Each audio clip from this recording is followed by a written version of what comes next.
inductees and sung by Miss Beth Perdue.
Oh, say, can you see by the dawn's early light what so proudly we hailed at the twilight's last gleaming, whose broad stripes and bright stars through the perilous fight o'er the ramparts we watched were so gallantly streaming, and the rockets' red glare, the bombs bursting in air, gave proof through the night that our flag was still there. Oh, say does that star-spangled banner yet wave o'er the land of the free and the home of the brave?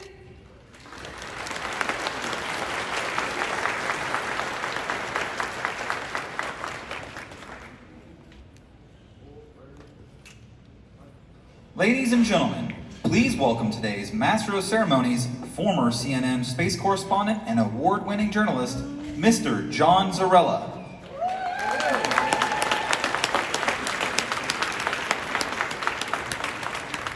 Good morning, ladies and gentlemen.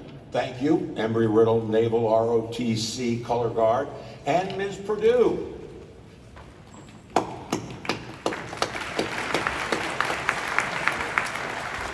It is a privilege to serve as your Master of Ceremonies for the 2021 United States Astronaut Hall of Fame induction.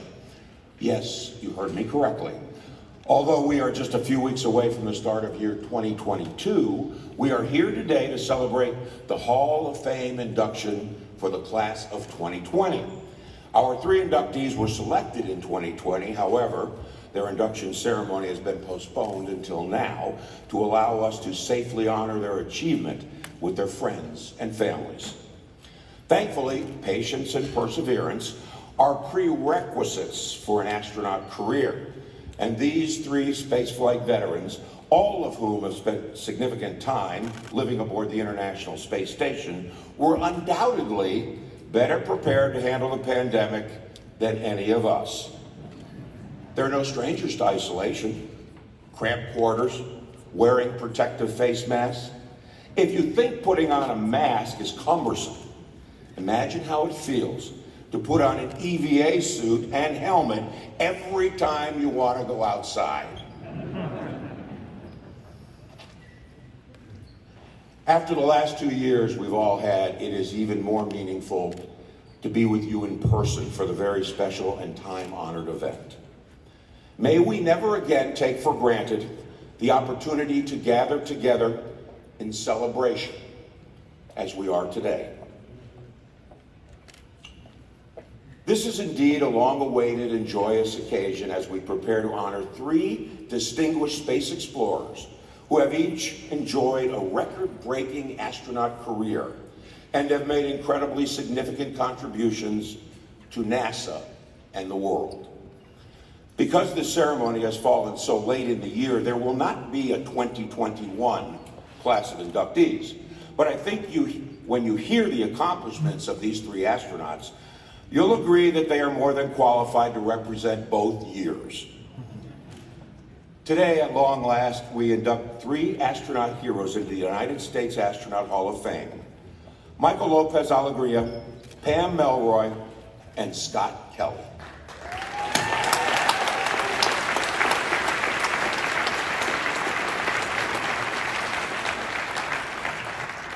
Together, they comprised the 19th class of Space Shuttle astronauts to be inducted in the Hall of Fame, bringing the total count of astronauts in this prestigious society to 101. Before we move on, I'd like to recognize the many distinguished guests who have joined us today. Bill Nelson, NASA Administrator.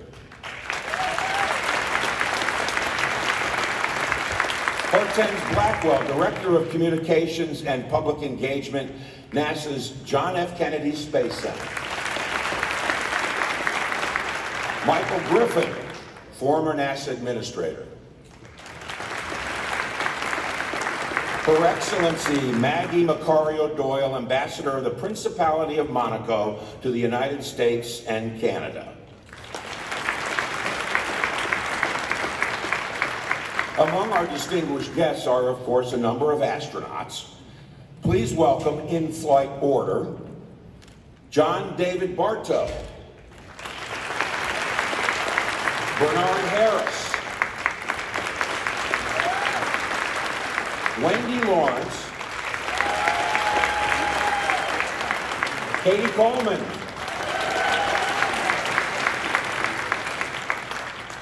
Susan Kilrain, David Williams,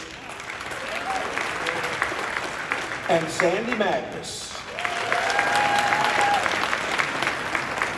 Also here to celebrate the outstanding accomplishments of our inductees are a few of their predecessors, other fearless explorers who have deepened our understanding of space through their brave endeavors and have since taken their place in the United States Astronaut Hall of Fame. I'd like to recognize them in flight order now. They will pause for a moment in front of the stage before taking their seats. Logging more than 500 hours in space on 3 missions, this pilot and commander also led the Space Shuttle Orbiter return to flight team following the Challenger tragedy. Brewster Shaw.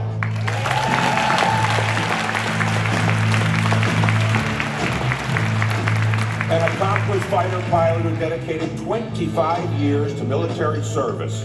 He orbited Earth 319 times as a mission specialist on STS-51C, 61A, STS-29, and STS-48, flying with a still classified military payload, conducting science research and deploying NASA satellites. Jim Buckley. He became the first astronaut to log 1,000 hours aboard the Space Shuttle during his 5th and final flight, STS-75. This scientist has served NASA as a mission specialist, payload commander, and spacewalker. Jeff Hoffman. He is a veteran of 3 Space Shuttle missions, logging more than 455 hours in space. He served as pilot on STS-51B, Space Lab 3, and was the space commander on STS-33 and 44. Fred Gregory. He is a veteran of 4 Space Shuttle flights, 2 as pilot, 2 as commander, including STS-60, the historic first joint American-Russian shuttle mission. He retired in 2017 after 6.5 years as NASA Administrator. Charlie Bolden. This 6-time Space Shuttle flyer served as pilot on his first flight, STS-32, and went on to command his next 5 missions. He has logged nearly 1,600 hours in space. James Weatherby. He is a veteran of 4 space flights, serving as pilot for 2 and commander for 2, ultimately logging 38 days in space. He is the former center director here at NASA's Kennedy Space Center and was named Associate Administrator for NASA in May of this year. Robert Cabana.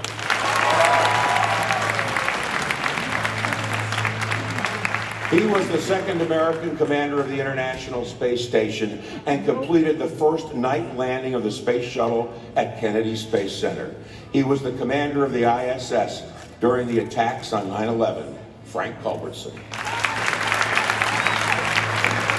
A 2-time pilot, 2-time commander, and a spacewalker, this veteran of 4 space shuttle missions spent a total of 40 days in space and played a key role in the assembly of the ISS. Brian Duffy.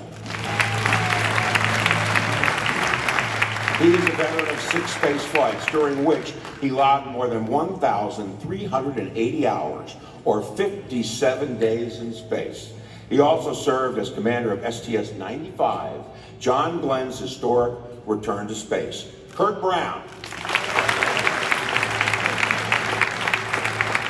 She is a veteran of 5 shuttle missions. As a crew member of the ISS's Expedition 2, she lived aboard the station for 163 days and set a world record for her nearly 9-hour spacewalk. Susan Elm.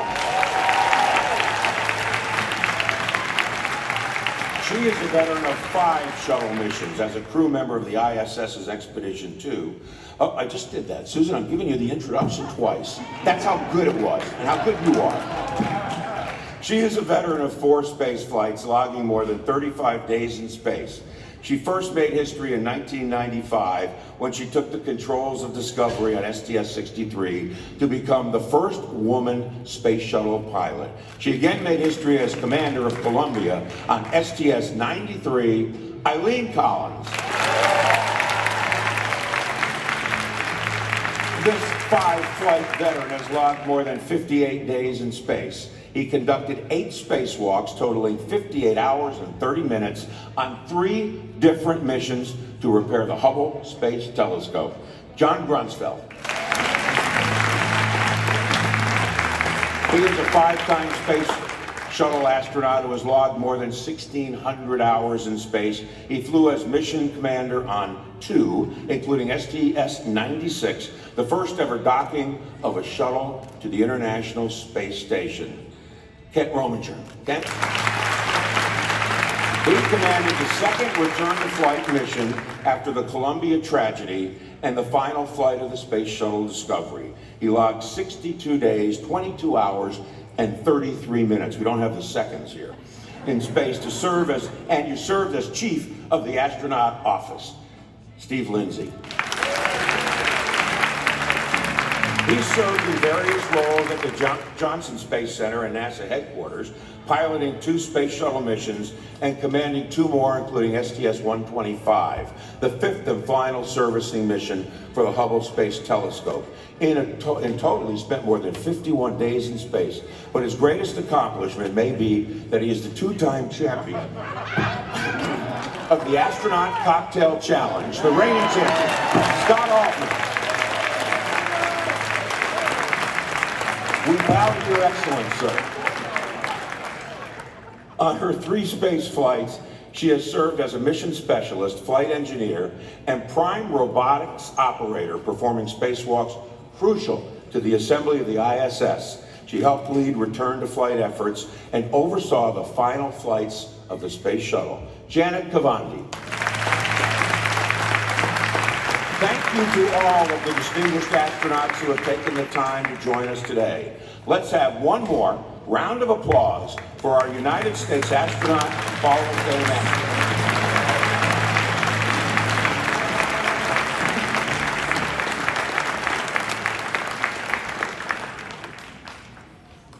That's a lot of words. And we have more. Before we move on with our ceremony, I would like to take a moment to pay tribute to the astronauts who have passed away since our last induction. Skylab and shuttle astronaut Owen Garriott passed away in April 2019 At the age of 88, Gary was a rare breed of both pilot and scientist, earning his PhD in teaching engineering at Stanford before earning qualifications as a pilot in jet aircraft from the United States Navy. On his first flight, Skylab 3, he set a world record for duration with a 60-day mission. He flew again on STS-9 Spacelab 1, spending another 10 days in space. Godspeed, Owen Garriott. Apollo astronaut Al Worden passed away in March of 2020 at the age of 88. As the command module pilot for Apollo 15, he orbited the moon alone, more than 2,000 miles away from another human being. During his only mission, he logged a 38-minute spacewalk outside Endeavour command module, completing the first ever deep space EVA. He went on to serve as chair of the board of directors for the Astronaut Scholarship Foundation from 2005 to 2011. Rest in peace, Al Worden. Gerald Jerry Carr completed his mission here on Earth in August of 2020, also at age 88. As commander of the Skylab 4 mission, Carr and his crew conducted a remarkable science program that included a wealth of biomedical investigations designed to test the effects of long-duration spaceflight on the human body, as well as solar observations that revolutionized our understanding of the sun.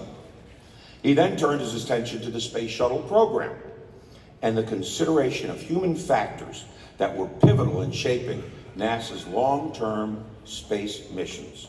Farewell, Jerry Carr. Physician astronaut William Thornton was selected as an astronaut in 1967 and launched twice on the Space Shuttle Challenger on STS-8 and STS-51B, the Spacelab 3 mission. He logged 313 hours in space. Thornton had a significant influence in the evolution of space life sciences and worked closely with NASA's biomedical laboratory teams. He retired from NASA in 1994. William Thornton passed away at the age of 91. Thank you, William Thornton. Apollo-era astronaut Philip K. Chapman was the first Australian-born American astronaut. He was selected in August 1967 to be a member of Astronaut Group 6, who were primarily scientists rather than pilots. After his selection to the Astronaut Corps, he completed 1 year of training at Randolph Air Force Base, Texas, and he was involved in preparations for lunar missions, serving in particular as mission scientist for the Apollo 14 mission. Dr. Chapman left the agency in 1972. He passed away on April 5th, 2021, at the age of 86. Farewell, Philip Chapman. The world lost another great man in April of this year, Gemini and Apollo astronaut Michael Collins. Collins first flew on Gemini 10, conducted 2 EVAs, then went on to serve as the command module pilot for Apollo 11. As Armstrong and Aldrin made their historic moonwalks, he then served as director of the National Air and Space Museum and undersecretary of the Smithsonian before embarking on a career in the private sector. Along with his Apollo 11 crewmates, Collins was awarded the Presidential Medal of Freedom in 1969 and the Congressional Gold Medal in 2011. He passed away at the age of 90. We salute you, Michael Collins. Each of these extraordinarily brave men made remarkable contributions to the exploration of space, and their legacies will live on. Please observe a moment of silence in their honor.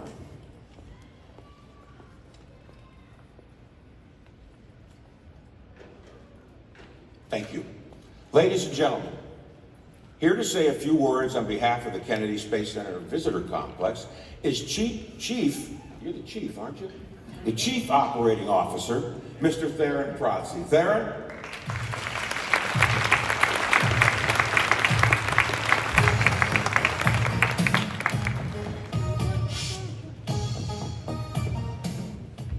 Thanks, John. I just like going by designated fall guy. Good morning and welcome to Kennedy Space Center Visitor Complex. Thank you for joining us today. It's so great to see everybody in person. It is our honor to host today's ceremony to welcome NASA astronauts Michael Lopez-Alegria, Pam Melroy, and Scott Kelly. We are all thankful to continue to safely offer the guests the opportunity to learn and be inspired by the story of NASA and space exploration. It is also a very exciting time here at the Visitor Complex. We've continued to enhance exhibits and add new attractions. Planet Play, if you haven't experienced it yet, is a whole new, fully immersive, multiple-story play experience designed for all the little generation that's going to be taking us to Mars. Ages 2 and 12, but I've seen people as old as 80 go down those slides. Children will enjoy learning the fun facts, because that's what it takes to them to be immersive, but then also learn at the same time. They have one-of-a-kind digital and play activities to create memorable learning experiences, including opportunities to map a constellation, slide down a wormhole, walk on Saturn's rings, and slide through an asteroid field. And don't worry, parents, we didn't forget you either. On the second level, there is a little wine, coffee, and beer, and probably a little bit of water area for you to sit, relax, recharge, and also play some serious trivia games to learn about space while your explorers play. The Rocket Garden also gained a new edition of a United Launch Alliance Delta II rocket. The Delta II program came to a close with the final launch in 2018. But its legacy will continue to inspire with historic rockets that are also in the Rocket Garden. We added a life-size Perseverance and Ingenuity in Journey to Mars. And we upgraded our new bus fleet. You probably see them. They're all decked out and they're all space themed, talking about our next great mission of Artemis, as well as other huge screens and other experiences to enjoy while you tour Kennedy Space Center. Our Apollo Saturn V now includes life-size holograms of some of the Apollo heroes, where you can ask them questions and they get to tell their own story in their words. And it's just truly amazing. We just mentioned Al Warden, a dear friend, who just passed, and we were able to capture him right before that, and I get to see him every day. So I always ask him all the questions. I never knew he was in Mr. Rogers' TV show. So if you ever get a chance, he's got some great stories he tells there. There are so many innovations that are coming on the horizon. You may have noticed the big, beautiful, green, purple, whatever which way the sun catches it building right through the Rocket Garden. That will open in spring of 2022. The Deep Space Launch Complex called Gateway. The multi-level attraction will familiarize guests with NASA's missions of today, the future of space exploration, interplanetary travel, and one-of-a-kind experiences, exhibits, entertainment, and education. On the second level, all I'm going to tell you, there is an immersive experience that's going to take you through space journeys, and you learn about why space exploration is so important. We look forward to opening the new attraction and to inspiring our guests about the future of space exploration, because it is so exciting. Now I'd like to welcome Kurt Brown, the chair of the Astronaut Scholarship Foundation, to say a few words. Kurt?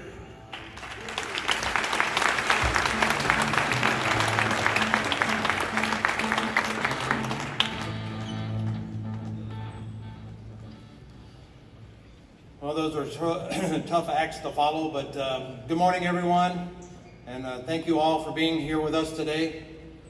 As chairman of the Astronaut Scholarship Foundation, it gives me great pride to see so many fellow astronauts, guests, and friends of guests here to celebrate in person.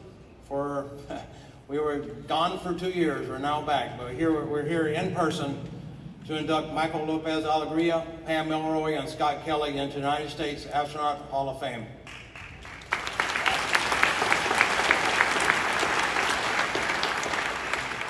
Already using the Mercury 7's joint credibility to encourage students to pursue scientific endeavors through the Astronaut Scholarship Foundation, they decided there should be a permanent place to celebrate the accomplishments of America's space pioneers and to share the human side of spaceflight in a unique and personal way.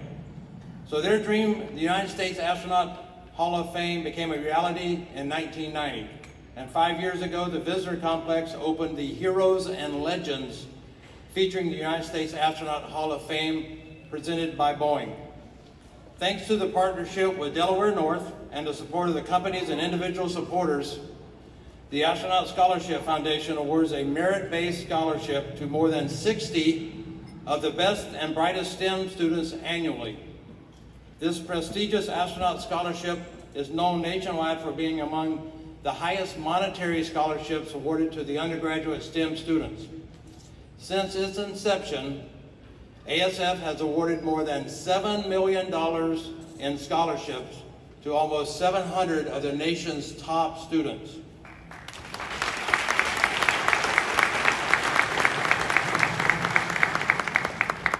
We are very proud of our scholars and their accomplishments, and in fact, we have a group of astronaut scholarship recipients with us here today. Would you please give them a round of applause? And if they want to stand up, please stand.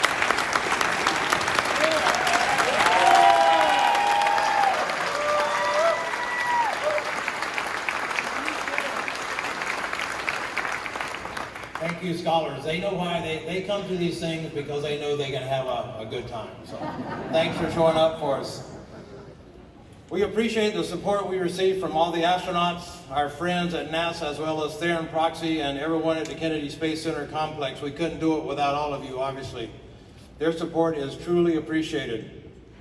It is now my pleasure to welcome Michael Lopez-Alegria, Pam Melroy, Scott Kelly into the United States Astronaut Hall of Fame. Once again, thank you all for your support and for being here with us today to share in this amazing celebration. Now, it is my honor to introduce NASA Administrator, Mr. Bill Nelson, to the stage.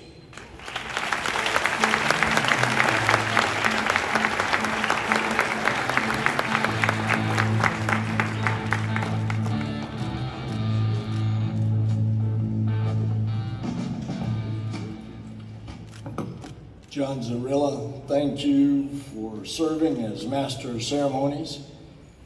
And more importantly, thank you for covering the space program like you've done over the years, all these decades. There are sites that symbolize the daring spirit of the American character, and the Kennedy Space Center is one of those places. It's a place where unthinkable missions are accomplished by remarkable people. Explorers, pioneers, and adventurers have graced these grounds for nearly 60 years. It's a fitting home for the Astronaut Hall of Fame.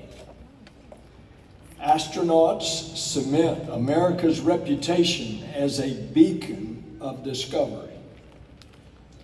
And today, we gather to honor three legendary astronauts, Mike Lopez-Alegria, Pam Melroy, and Scott Kelly. And from this sacred site, these three pioneers propelled upward. They explored the heavens, they broke barriers, and they set records. They pushed the boundaries of humanity's reach. And today we are including a trailblazer who wanted to play with planes, not dolls. As a young girl, she was fascinated by the sky. She dreamed of flying among the clouds. Well, she did, and she did more. Pam Melroy served as the pilot on 2 missions and the commander on another.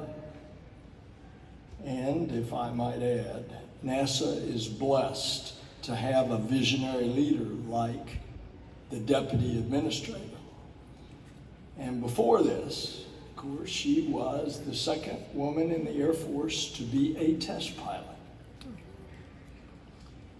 Today, we are also inducting an adventurer who raised in New Jersey. His parents were police officers. They pushed him to serve his community as an emergency medical technician during high school. They encouraged him and his twin brother to pursue lofty, lofty goals. Scott Kelly did just that. He inspired the world when he spent many, many days aboard the ISS. And we know Scott is proud that he and his brother, Senator Mark Kelly, were the first twin siblings to become astronauts in NASA's history. And I might say that twin brother taught us a lot, Mark Kelly, about how to be a husband in the way that he operated and took care of his wife after that terrible tragedy. And finally today, we're inducting an explorer who immigrated from Spain when he was a young boy. Mike Lopez-Alegria would go on to perform 10 spacewalks. He holds the longest all-time EVA duration record among NASA astronauts, and he's not done yet. He will return to low Earth orbit, this time as commander of the Axiom Private Astronaut Mission 1 to the ISS. And there he has a real job because he's going to be the caretaker of some private astronauts.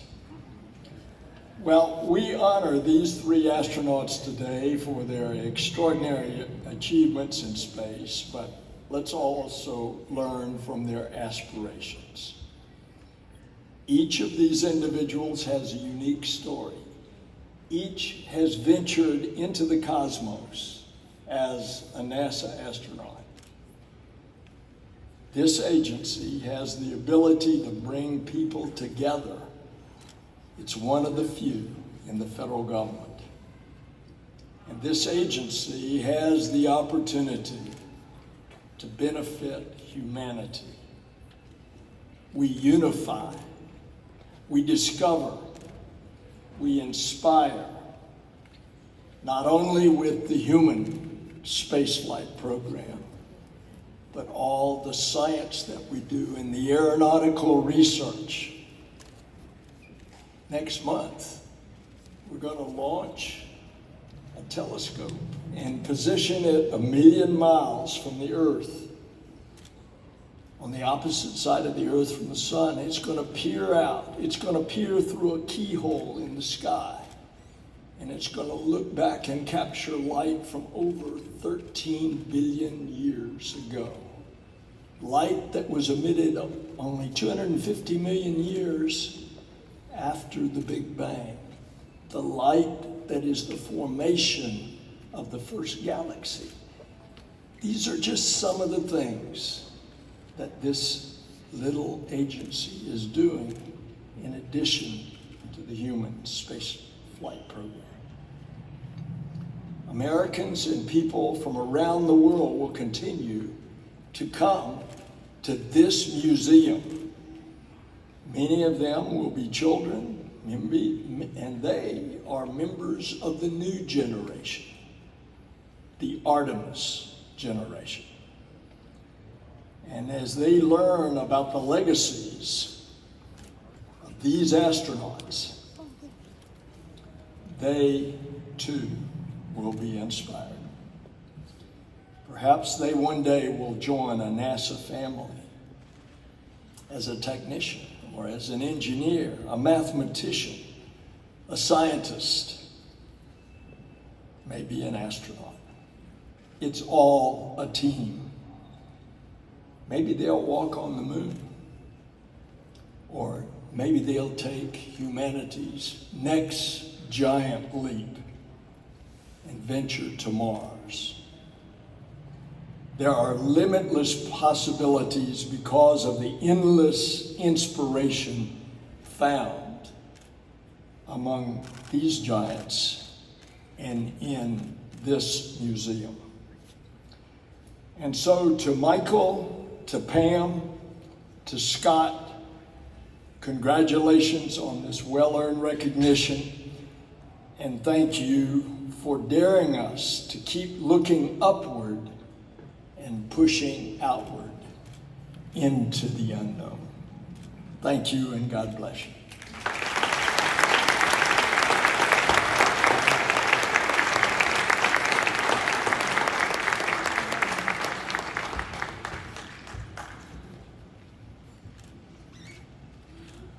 when I saw Administrator Nelson earlier before the event started, I hadn't seen him in quite some time, and I hadn't congratulated him on becoming Administrator Nelson. We go back, we were talking probably 40 years, from the early days, the early 80s, I guess it is. I'm dating myself and I'm dating you, I'm sorry. But when I looked at him, I said, so do I call you Administrator Nelson? Do I call you Senator Nelson? And he said, no, it's just Bill. And that's kind of the relationship that we had over the years. He's a good man, and I've enjoyed our many years of friendship. Now I'd like to introduce the Director of Communications and Public Engagement at NASA's John F. Kennedy Space Center, Hortense Blackwell.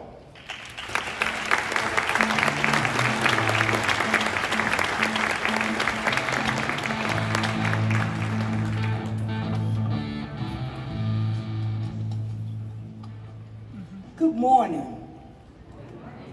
It is an honor to be here as we celebrate the incredible achievements of the 3 individuals that we will be recognizing today.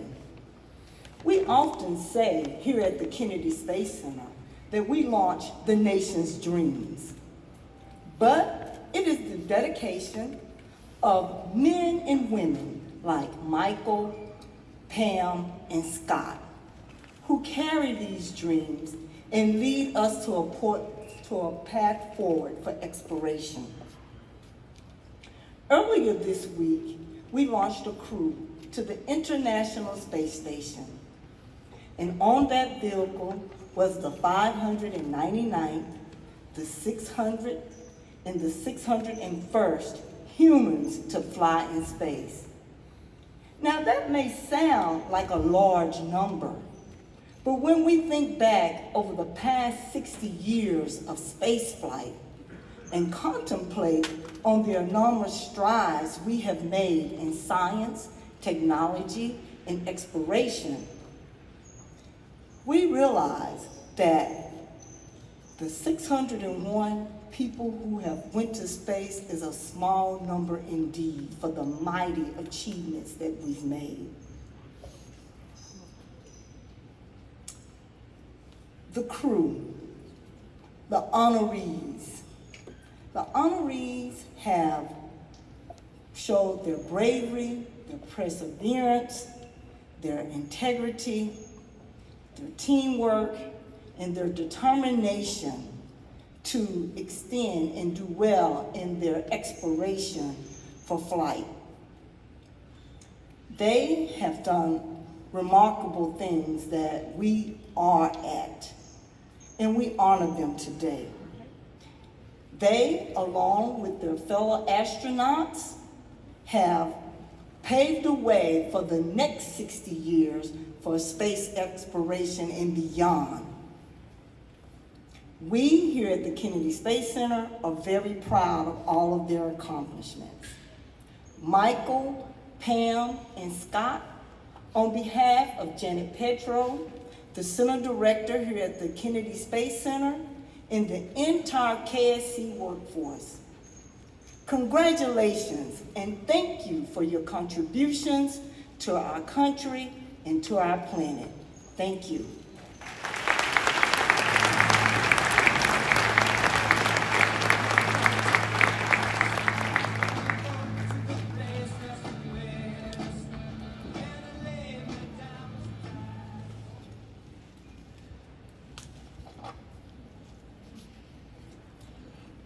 Theron Protze, who was up here, he just presented me with my annual pass to the Kennedy Space Center visitor complex. So it's greatly appreciated, my friend. You know that.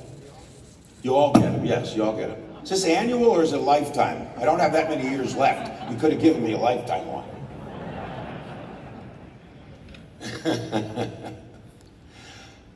Thank you all. Ladies and gentlemen, it is now time to begin the induction of the 19th class of Space Shuttle astronauts into the United States Astronaut Hall of Fame. The 2020 inductees were selected by a committee of current Hall of Fame astronauts, former NASA officials, historians, and journalists. The process is administered by the Astronaut Scholarship Foundation.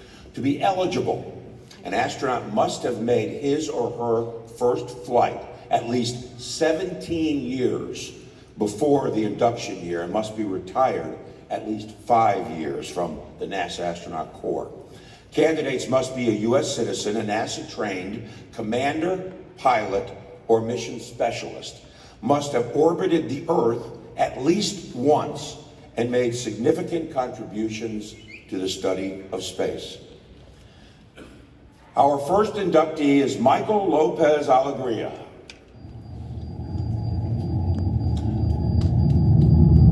Michael Lopez-Alegria has more than 35 years of aviation and space experience with the U.S. Navy and NASA in a variety of roles, including naval aviator, engineering test pilot, and program manager and NASA astronaut.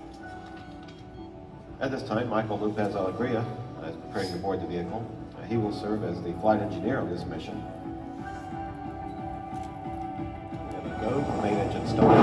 5, 4, 3, 2, 1, and liftoff. Liftoff of the Space Shuttle Columbia, catapulting scientific knowledge through microgravity research.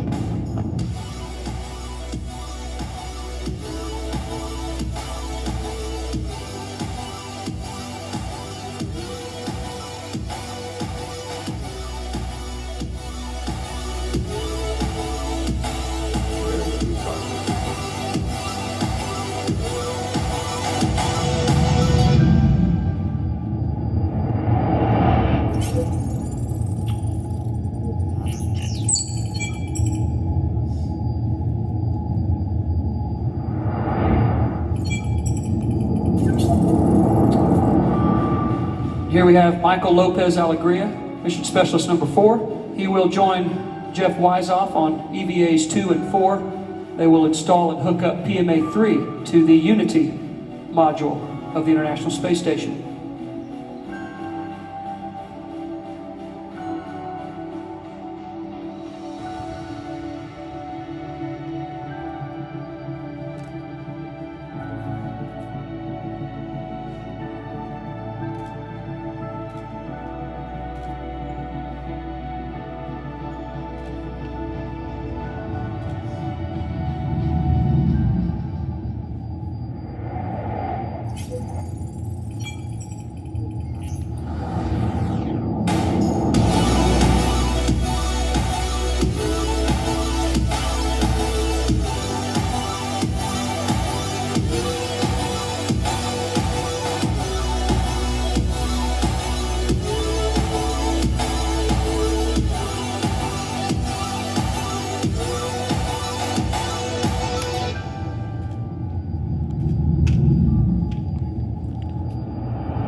LA, or me putting on electrodes on LA's brain to see if there's anything going on in there. No, just kidding.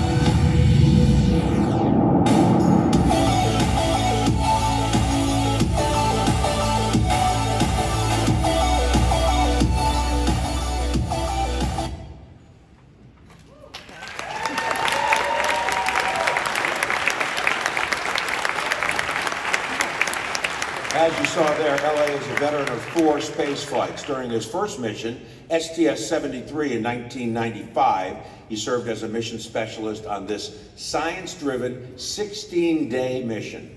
Following that flight, he spent several years leading NASA's ISS Crew Operations Office. He returned to space in 2000 as a mission specialist on STS-92. During this mission, he and crewmate Jeff Weisoff tested the Safer Jet backpack, flying 50 feet from the safety of the spacecraft to test the effectiveness of this emergency propulsion backpack system. This inductee is not only an astronaut, he is also an aquanaut. In 2001, he served on NASA's Extreme Environment Mission Operations, or the NEMO team, living aboard the Aquarius Underwater Laboratory. He went back to space as the commander of ISS Expedition 14, flying to and from the ISS aboard a Soyuz TMA-9. He holds NASA records for the most extravehicular activities, 10, and cumulative EVA time, 67 hours and 40 minutes. Overall, he is the second most experienced spacewalker in the world. When he landed in 2007, he held the record for longest mission of any American, 2015 days.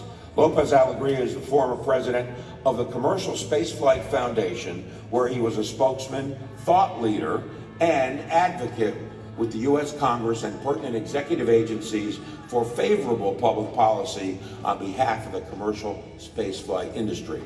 Currently, he is an independent consultant to traditional and commercial space companies and serves on several advisory boards and committees of public and private institutions, including the Human Exploration and Operations Committee of the NASA Advisory Council and the Commercial Space Transportation Advisory Committee to the FAA. And between that, he does sleep periodically.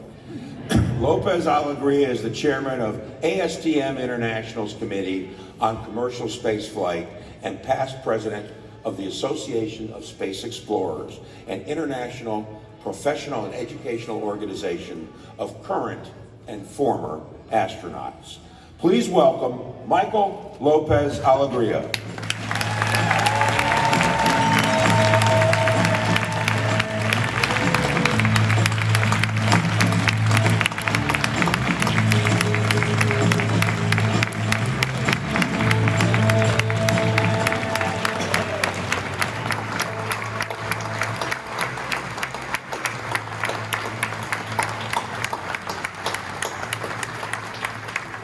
Here to present Michael Lopez-Alegria for induction into the Hall of Fame, astronaut Brian Duffy. Brian?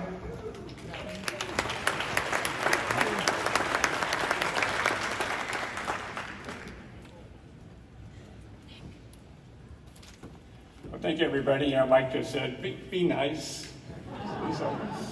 So as I go forward here, telling the Mike LA story, you're going to hear a few things that will make you realize that we don't compare scripts ahead of time, because a lot of the things that Administrator Bill Dilson said, and as well as John's introduction of LA, I have it included in my script as well, so you'll get a chance to hear it again. But Mike, it's such an honor to be asked to present you for induction. Thank you for doing that. You're a great friend, valued crewmate. We've got a lot of shared experiences together. I'd also like to take at this time an opportunity to congratulate Pam, my pilot on STS-92, so obviously another good friend, as well as Scott Kelly.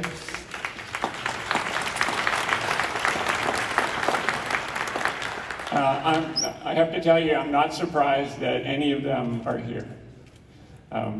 The fact that what they've accomplished in their military and in their space flight careers is legendary, as has been mentioned. And so the fact that they're here being inducted is no surprise. Mike was born in Madrid, Spain, as was mentioned, and moved to the United States as a young boy. He really admired his father a lot, and I knew that from our experiences together, how much he valued your dad.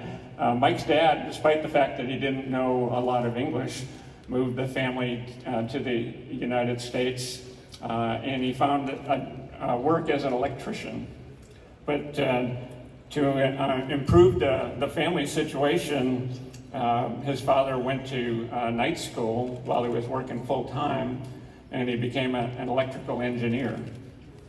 So So Michael's father had served in the Spanish Army infantry, and Dad's military ways, I think, influenced Mike in very subtle ways.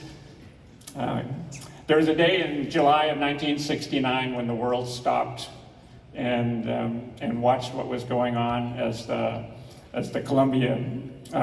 Apollo 11 Eagle lunar module descended to the surface of the moon. Mike, at the time, was playing on the beach as an 11-year-old with a lot of his friends, but he stopped then to see what was going on at the moon. Now, Mike didn't, he recognized the importance of such an event,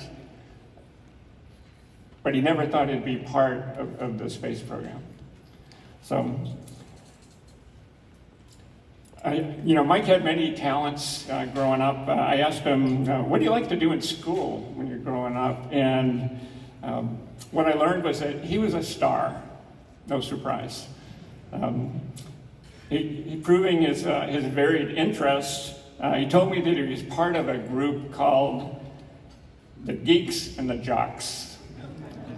Yeah, not exactly a natural mix. But he was a student body vice president, a member of the math and the chess clubs. He was the captain of the soccer team, and he lettered in track and field as well. So, Mike clearly demonstrated himself as a leader, not in one, but in many areas. I asked him, how'd you end up at the Naval Academy? And he said he thinks he was the victim of a whisper campaign, a secret whisper campaign. Magically, one day, a Naval Academy catalog appeared in the mailbox. Mike liked what he saw and started to pursue it. He received the nominations of both California senators as well as that of the Vice President of the United States. So just that is an amazing accomplishment for maybe an 18-year-old or so at the time. But he's, you can see how highly regarded all of his accomplishments were at that time by those nominations. While at the Academy, he chose systems engineering, a field that would enhance his Navy career. And upon graduation, he had a chance to have some options, career options, and he chose aviation. So he went to pilot training. He was designated as a naval aviator in 1981. Mike chose to fly propeller aircraft and found himself in Rota, Spain, and an assignment that he loved. It was a great squadron, a great mission, and an opportunity to explore the world. One day he saw a magazine that had listed, had a sidebar that listed the early astronauts, and he saw that they'd gone through test pilot school. So he decided, I got a chance to fly 20 different airplanes in the course of a year. So it's a pilot's dream to be able to use that kind of thing. Mike said that he liked flying jets there. So that's where he learned to fly jets. He said he felt like he was drinking from a fire hose, trying to catch up to everything else. But obviously he mastered that like he has so many other things in his life. He was selected by NASA as an astronaut in 1992, and his incredible spaceflight career at that point began to take off. After the year of astronaut candidate training, he excelled in a number of mission support jobs, and then was assigned to the first mission that he flew, which was STS-73. And although he was a rookie on that flight, he was named Mission Specialist number 2, which is a key position on the flight deck for launch and for landing. He was also the Blue Shift Commander for the round-the-clock science laboratory module. So I had the pleasure of flying with Mike on STS-92 in 2000, where his extravehicular activity skills really blossomed. He said one of the highlights on his second EVA, and it was mentioned by John, but it was the test flight of a self-rescue jetpack. And Mike flew from a point high on the International Space Station all the way down to the rear end of the shuttle's payload bay, demonstrating that an astronaut could rescue themselves should it be required by using this unit. He did 3 more EVAs on STS-113 to install the P1 truss, among other things. But what has to be considered the highlight of his career was he was the commander of Expedition 14. As has been mentioned, he set the American record for a single mission at 215 days, during which he did 5 more spacewalks. So that brought his total to 10 EVAs, which was the record at the time, and over 67 hours outside an orbiting spacecraft. Unbelievable. It's pretty amazing. After leaving NASA, as was mentioned, Mike stayed involved in the space business in various capacities. And I thought Mike was done flying in space. I was wrong. He's scheduled to launch this February and make history again as the commander of Axiom Space's AX-1, the first private international space station mission. So it's no wonder that we're here today honoring one of human spaceflight's true stars, but his story continues and we all wish him success. So before he leaves the planet again, it's my pleasure to present Captain Michael Lopez-Alegria for induction into the United States Astronaut Hall of Fame.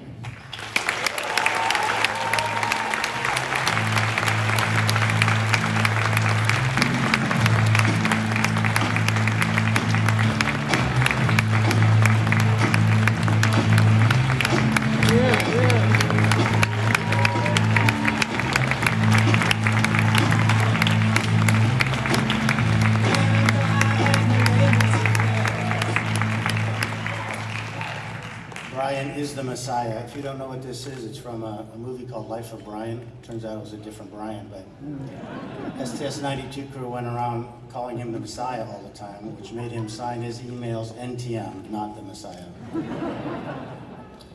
So, Madam Ambassador and Dr. Administrator Griffin, Administrator Bolden, and Representative Senator Administrator Bill. It goes without saying, but it's a huge honor and privilege to be inducted into this pantheon of American heroes. I really must give credit where it's most due, which is to my mother and father. She was born the 7th of 8 children to a poor immigrant family in East Boston. And she was the youngest daughter, so she was charged with taking care of her infirm mother for many years. And finally in her 30s, with a passion to see the world, she took the civil service exam and became a GS1, or whatever the equivalent would be for an entry-level secretary. And see the world she did. She worked as a DoD civilian in Hawaii, Johnston Atoll, Tokyo, and then Madrid, where she met my father, who, as Brian mentioned, was a Spanish infantry officer. So back at the peak of Franco's regime, neither of their employers were too cool about this situation. In fact, they had to travel to Gibraltar to be wed on British soil, having to cross the Mediterranean 4 times to get there and back because the border was closed with Spain.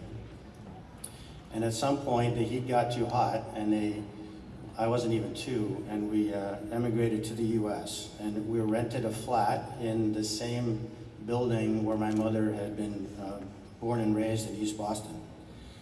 So, as Brian mentioned, my father spoke no English, had no marketable skill in the US, and he learned English, went to trade school, became an electrician, went to night school, got a BS in electrical engineering, and then got hired in ever-increasing jobs of responsibility. And along the way, we moved to California, where I grew up as a happy middle-class kid, pretty unaware of our humble roots.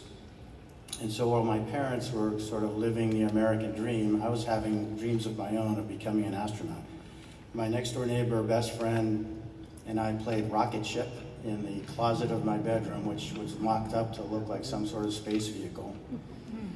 And my mom, who is now working in an education office for NASA, brought home these brochures called NASA Facts. And I was pretty into it. And then the moment that Brian mentioned on the beach in Southern California in July of 1969 was transformational. So I got my lust for travel and adventure from my mom, and my dad imbued in me the fact that nothing is impossible. And it's in great part due to them that I'm standing here. So since its first induction in 1990, the Astronaut Hall of Fame inductees have sort of mirrored the evolution of human spaceflight in America. The first group were all Mercury astronauts, the second were the Gemini flyers, the third included all of the Apollo plus Skylab folks. And with the fourth induction in 2001, we entered the shuttle era. And the next 18 classes consisted of astronauts who flew almost exclusively on the space shuttle. In fact, up to today, of all of the missions flown by the 98 previous inductees, only 18 were to the ISS. 13 of them were sortie missions on the space shuttle. Today, my fellow inductees and I, of the 11 flights that we've flown together, 8 of them were to the ISS. So we are entering the International Space Station era. And today, Scott and I are joining the first 4 American ISS commanders, Shep, Frank, Sox, and Mike Foale, as Hall of Fame inductees. 506 U.S. Navy card, just saying.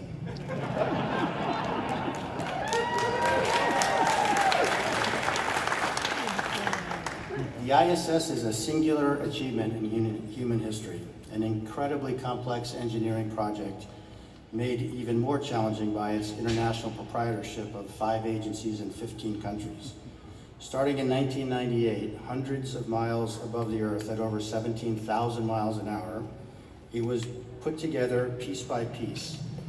Many of these pieces had never even been in the same country, let alone the same room. And they were built by people speaking different languages, using different alphabets, and even different measuring systems. Today, it's a fully operational microgravity and space environment laboratory. It's been continuously inhabited for 21 years, and over 3,000 experiments have been conducted on board. But as magnificent as it is, the ISS is a machine, and one day it will wear out. And none of those 5 agencies or 15 countries have any serious indication of their intention to build a follow-on government platform. Yet many have indicated their desire to have their astronauts continue to go to low Earth orbit and do important human research, physical science investigations, and technology development and demonstration that can only be accomplished in a sustained microgravity environment. So what's the solution? A commercial space station, preferably more than one, with multiple customers where the government is only one of them. So in 2005, under Dr. Griffin and with Senator Nelson's support, NASA very wisely invested in commercial cargo and then later commercial crew transportation capabilities.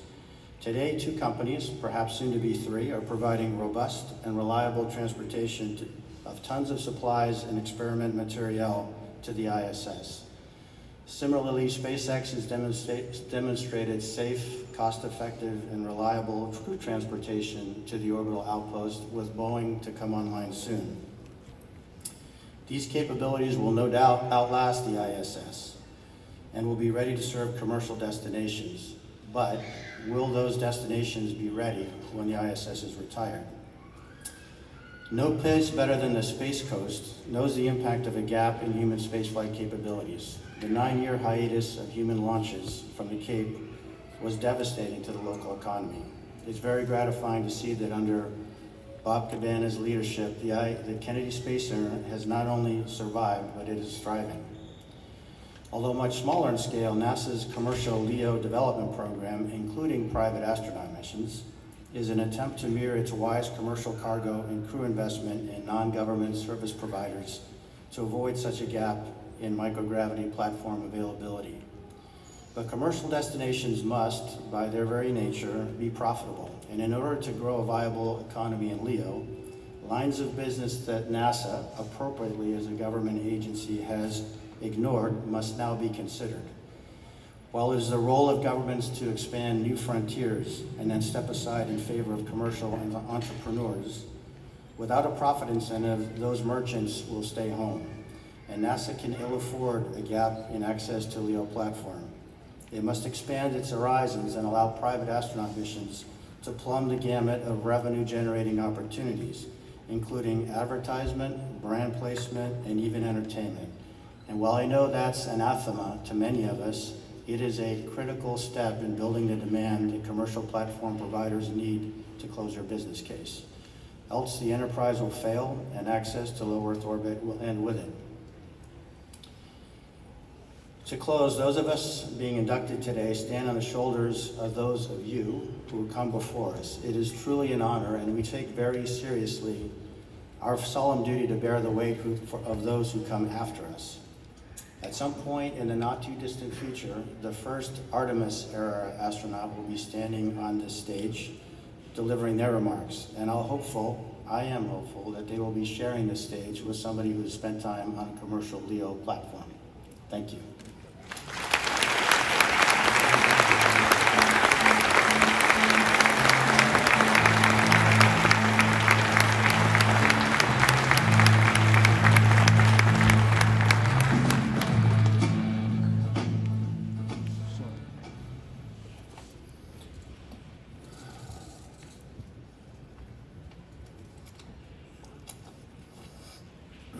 Congratulations, LA.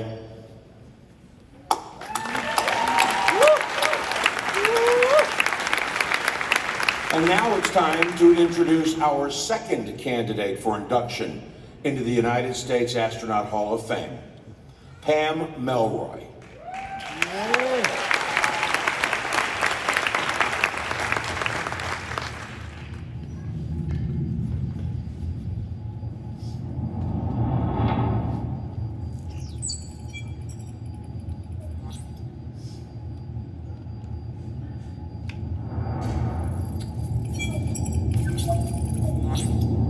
Here we have pilot Pam Melroy. She will assist Duffy at the flight controls for launch. And here we see the STS-92 crew.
Our pilot, Pam Melroy. This will be her second space shuttle flight. 2, 1. We have booster ignition and liftoff of the Space Shuttle Atlantis, building the station and our future in space. Flight deck of the Shuttle Atlantis, Commander Jeff Ashby on the left, pilot Pam Melroy on the right as they prepare for the firing of the orbital maneuvering system engines.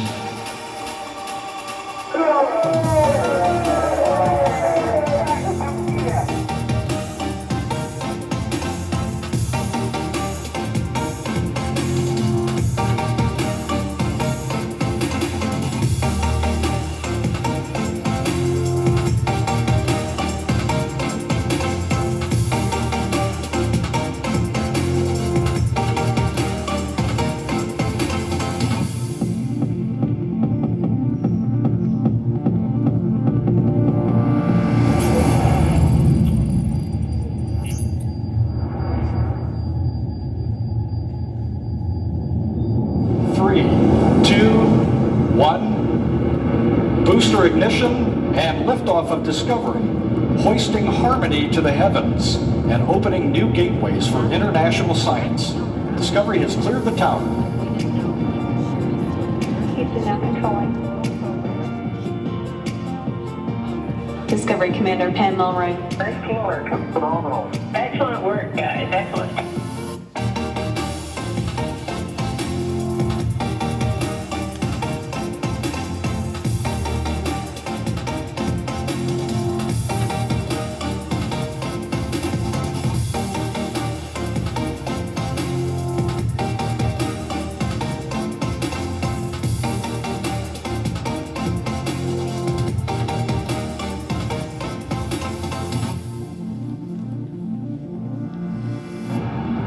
Discovery's landing gear is down and locked in place.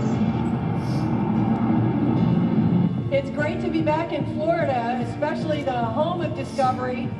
It's a thrilling day for both the Space Shuttle and the Space Station programs. And thank you to everybody for a beautiful vehicle and a beautiful mission.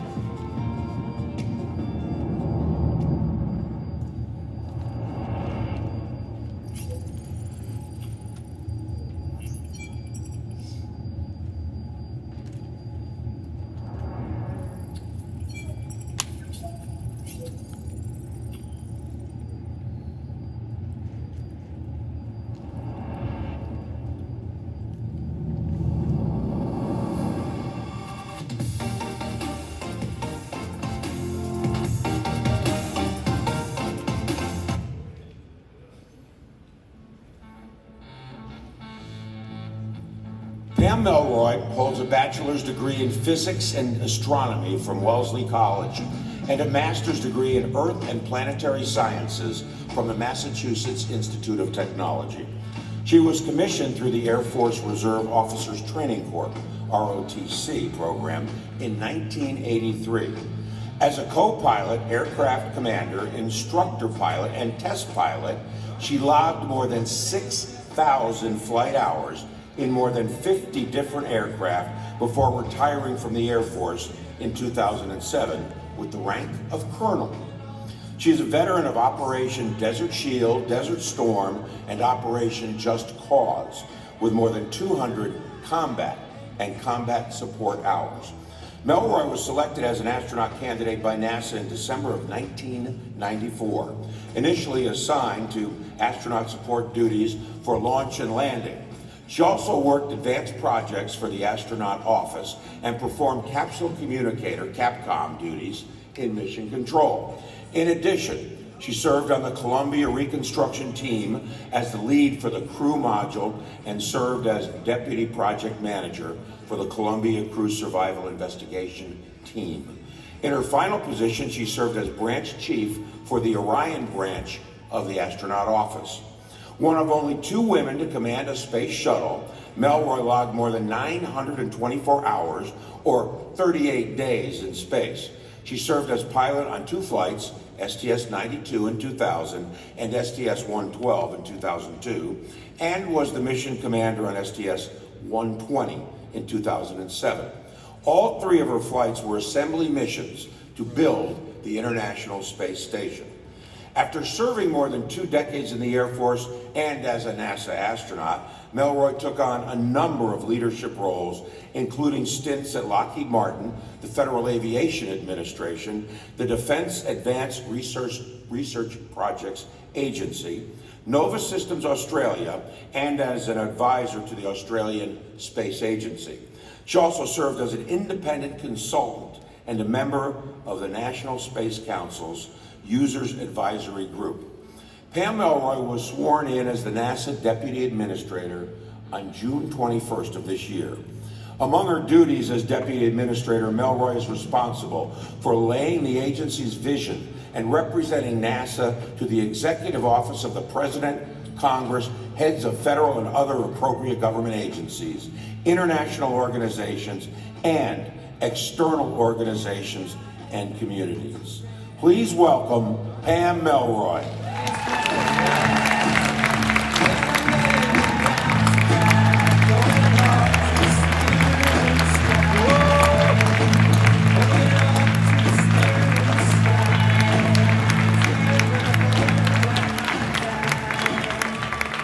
To present Pam Melroy for induction is Hall of Fame astronaut Susan Helms.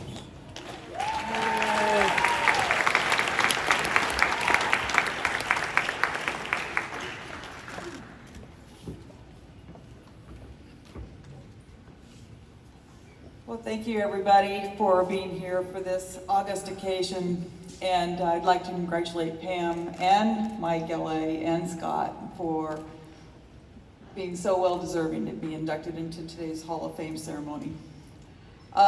Test pilot, astronaut, the Office of Commercial Space Transportation for the FAA, leader of the Technical Office of DARPA, Users Advisory Group for the National Space Council, and now Deputy Administrator of NASA.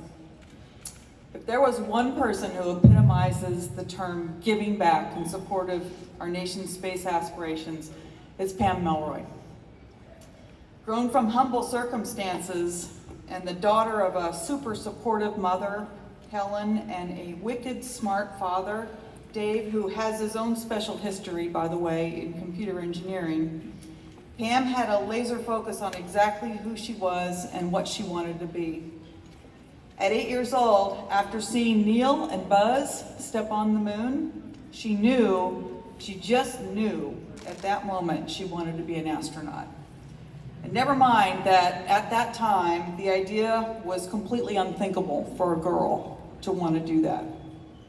To the great credit of her parents, they did not tell her no, but yes, if that's what you want to be, you can do it. And this wasn't just a passing fancy, by the way.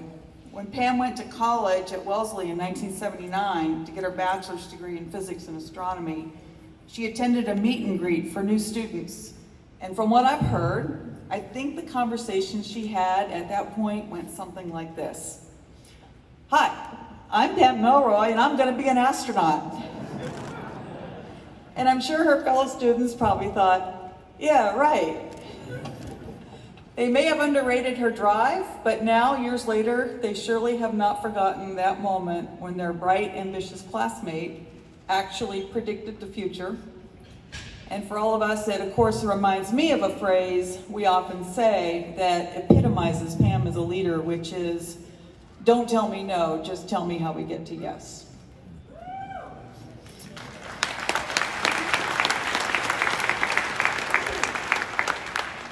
So Pam's path to astronaut and beyond is as much a story of her leadership journey as it is about her accomplishments. As a KC-10 aircraft commander being shot at during Desert Storm, it groomed her to lead with grace under fire, literally. She faced risky air refueling tests as a C-17 test pilot, but she always gave the right answer instead of the easy answer. I remember meeting Pam for the first time at PT's during the week of her astronaut interview, and it was like greeting an old friend because I had already heard so much about her through the Air Force Test Community Network. And through her astronaut career, she matured well beyond the stereotypical persona of a military leader. She absorbed the advice of astronaut mentors such as Brian Duffy, and prioritized having a resilient team culture throughout pre-flight training, long before liftoff.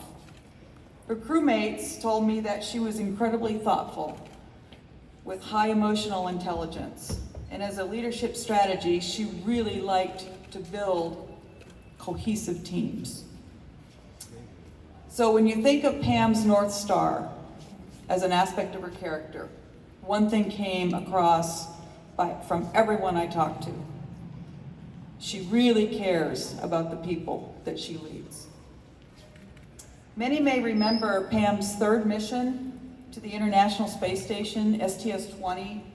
You know, that was an iconic flight because it was the first time that both a space shuttle commander, Pam, and the space station commander, Peggy Whitson, both happened to be female. And by the way, I do feel a little bit sorry for George Zamka, who was the shuttle pilot on that flight, because he got tagged with the role of having to take the iconic photograph of Peggy and Pam shaking hands through the hatch when the hatch opened between the two spacecraft. Talk about pressure. I'm sure that was, from what I've heard, the thing he felt the most pressure about through his whole flight was making sure he got that picture. But the flight is more well known among NASA folks as a mission that had a major equipment failure in the form of a torn solar panel. It was not a failure that could be minimized or ignored. Basically, if the panel couldn't get fixed in some way, shape, or form, for engineering reasons, it would have to be tossed overboard, leading to a cascade of issues for all following missions to the space station. And so the stakes were incredibly high.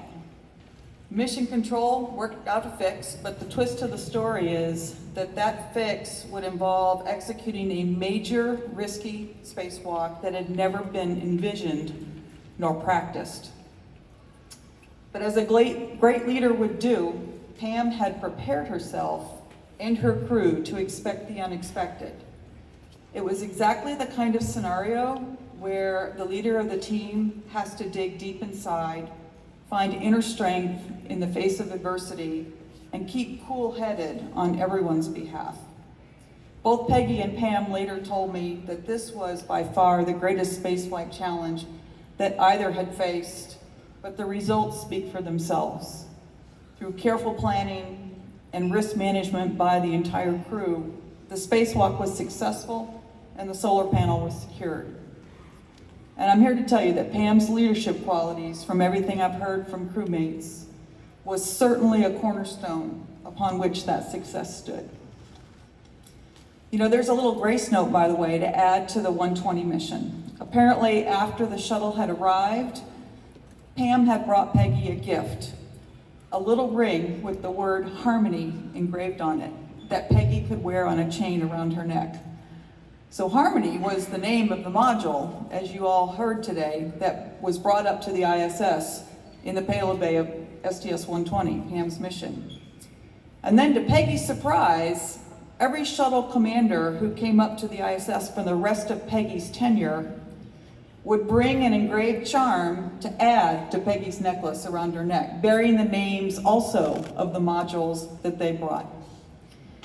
Peggy does thank Steve Frick and Don Gorey for their thoughtfulness, but she's pretty sure she knows who came up with the idea and then ensured that the follow-on commanders carried it through. And that's a great example of Pam right there and her thoughtfulness and caring for people. Although she's always adored her work, it obviously hasn't been all work for Pam. She loves music and good fun, and she's a terrific cook.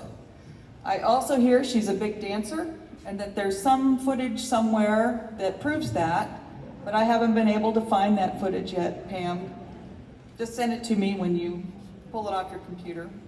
By the way, she has a lot of nicknames, like Pambo and Tank Girl and the Napster, which I think that last one was earned because she was famous for taking naps in the oddest places, including the C3 console of the Space Shuttle. Apparently one of her favorite hangouts is a place called the Mucky Duck in Houston. And she went there on a first date with a guy named Doug Holland. Apparently it was a very successful date and a successful venue, for within the year, they went back there to the Mucky Duck where he asked her to be his wife. And for about 15 years now, the two of them have shared love and laughter and are generous with their friendship, as so many of you know. Spend some time with them, and you might get to taste some of Pam's cooking, or maybe samples from their amazing Australian wine collection. I asked Pam about her post-astronaut career, in particular what had drawn her to Washington, D.C. I did kind of expect to hear something about broadening into the commercial space world or the military space business to apply her skills to help the government, but instead she said, "Susan, it was very simple. The NASA Constellation program had just been canceled by the administration. I didn't understand the decision, and I just wanted to know who were all these crazy people that made that decision. So I went to Washington, D.C. to find out." Well, so much the better for all of us, because look where she is now, a top leader of NASA itself, during some of the most exciting times in NASA's history. I know her life is crazy busy, but even so, during what little free time she now has, she still perpetually makes time to be with people and to mentor the next generation, because she knows it's always going to be the people who make the future happen. Finally, I have a special message for her parents who couldn't be here today, but are watching this ceremony on television right now at home. Dave and Helen, your daughter makes life better wherever she goes. People want to work for her and with her. Young people are inspired by her. Peers want to share good times with her and be on her team. She's the whole package, and her impact on human spaceflight, national security space, international partnerships, commercial space policy, and now a guiding hand for NASA right at this inflection point for the agency. All of this together makes clear that she's an amazing choice for the Astronaut Hall of Fame. So on behalf of all of us, thank you for producing such a daughter. Thank you.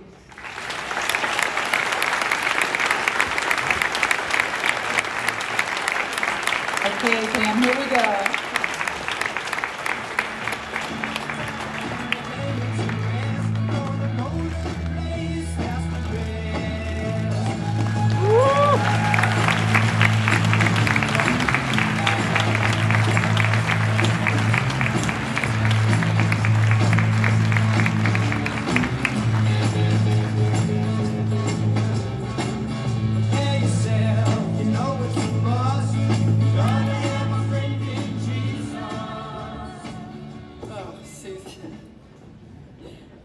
Thank you so much. Thank you. That was amazing.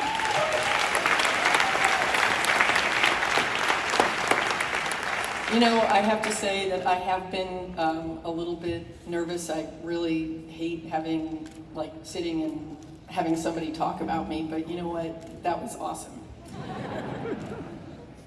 This has been a pretty amazing year for me. I am very honored to be the Deputy to Administrator Bill Nelson, and together with our Associate Administrator Bob Cabana, we are humbled and excited to lead NASA into the future. This is not a job that can be done without the support of family and friends, and I am so grateful for their presence here today. My parents, who could not be here today, but as Susan pointed out, always told me I could do anything I wanted to. It's really important to know that your kids are listening, and when you say things like that, they believe you. They have been a constant source of support for me, and most especially, I thank my husband, Doug, for his unwavering support and love. I thank the Astronaut Scholarship Foundation for this great honor to be inducted into the Astronaut Hall of Fame, together with my distinguished colleagues. It's really fitting that we're gathered here in the very shadow of the Space Shuttle Atlantis, which I flew on my second flight, to reflect on the accomplishments of Mike, Scott, and myself, because they're inextricably linked to this vehicle that we flew. Being here in Florida always brings back floods of memories. The Space Shuttle was a truly unique and capable vehicle, and NASA reinvented how we used it multiple times over its 30-year history. We all have so many stories, variously nerve-wracking, thrilling, and humorous, and sometimes all three at once. Building the International Space Station was an essential part of all three of our histories. I wish we could share with you how exciting it was to see the ISS and dock to it. It looks like a piece of modern art hanging suspended for us to admire. And then we could admire the differences as we undocked, knowing that our crew had played a successful part in this grand enterprise. And as significant as the technical achievement, NASA has established deep and binding partnerships with other countries around the world. And we are maintaining and now growing those partnerships as we continue to explore. In the decades since the Space Shuttle's retirement, we have seen explosive growth in commercial space capability, nurtured by government-developed technology and by NASA's sponsorship and partnership. Some have asked if there is an existential threat to NASA somewhere in there. Well, I see it very differently. We have always had 4 pillars as the reason why we send humans to space.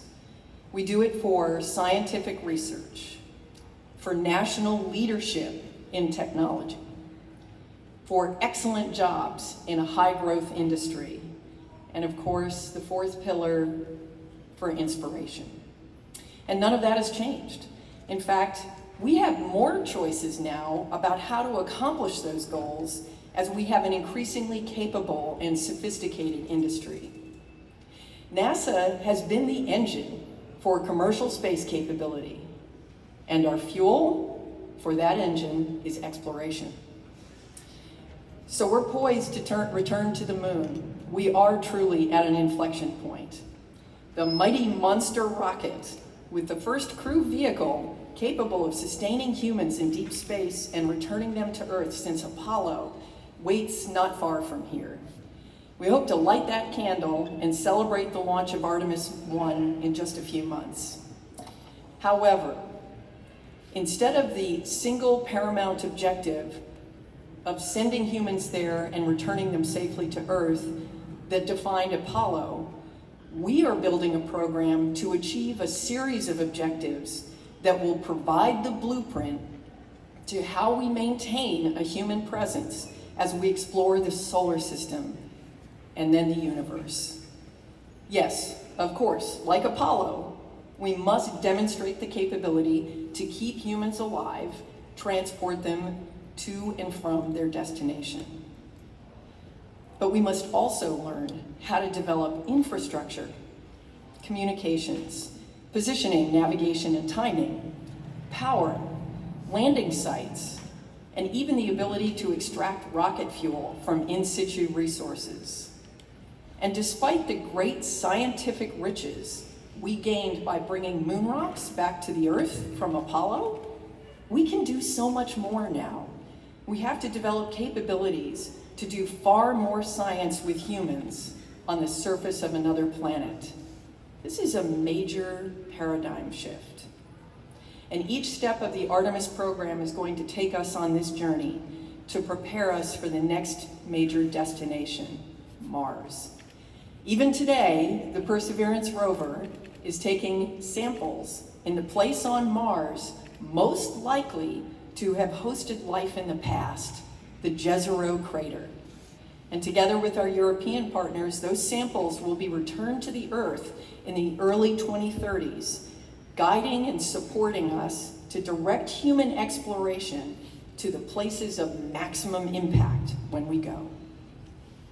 Not only do we have the opportunity to find stunning insights by potentially comparing biology developed on another planet to our own biology, we can also gain insights into how a once water-covered planet is now cold and barren, and perhaps how to protect our own Earth from the same fate. Because in the end, those of us who have had the incredible good fortune to go to space know that all of humanity is the crew of Spaceship Earth. And it's our duty to care for each other and for our spaceship. And I personally am completely committed to do everything I can for you, my crew members, when you are both on and off the planet. Thank you.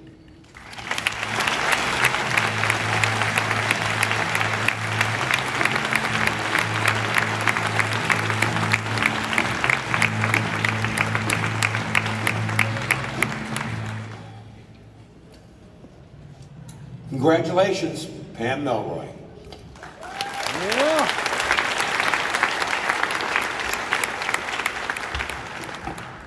And now it's time to introduce our third and final candidate for induction into the United States Astronaut Hall of Fame, Scott Kelly.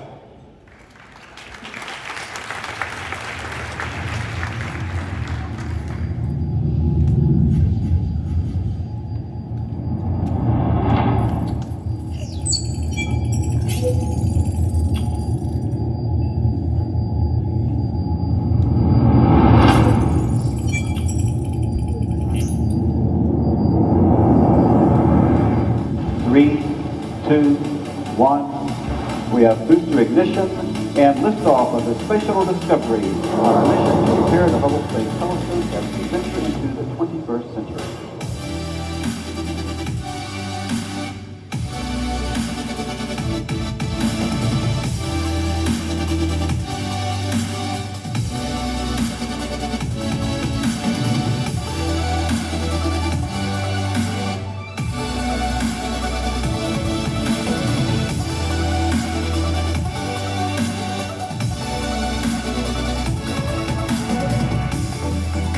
Discovery to Houston. From the Orbit 1 team, Linda and I and the rest of the room would like to congratulate you for a spectacular day, making the hardest things look easy.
This lighting's pretty good here. This is easier in space. Goodbye, U.S. segment of the space station. We shall meet again.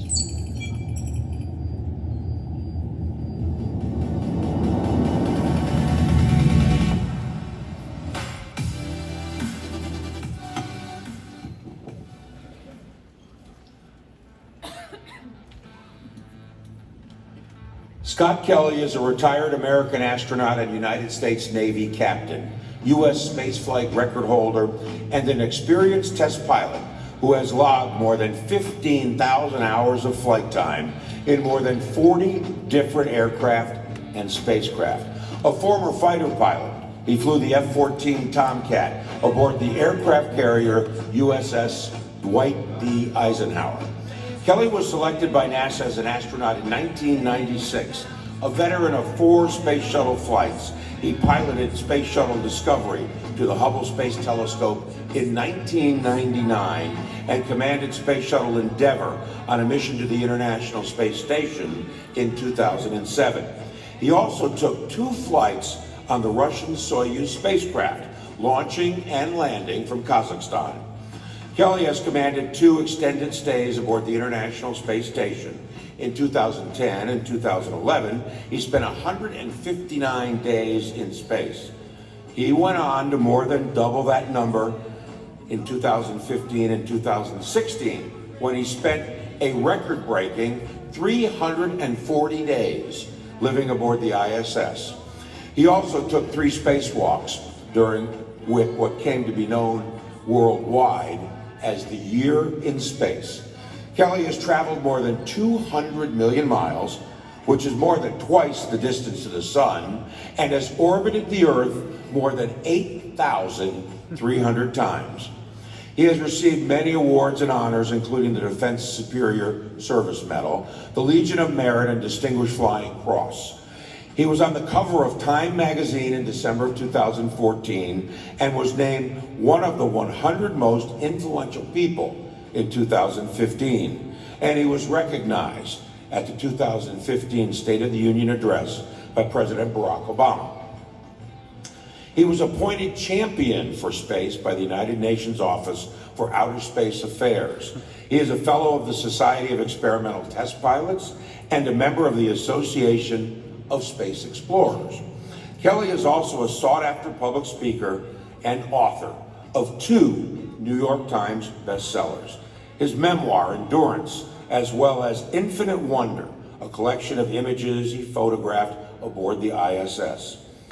He has also authored 2 children's picture books in the hopes of inspiring young readers to dream big. Please welcome Scott Kelly.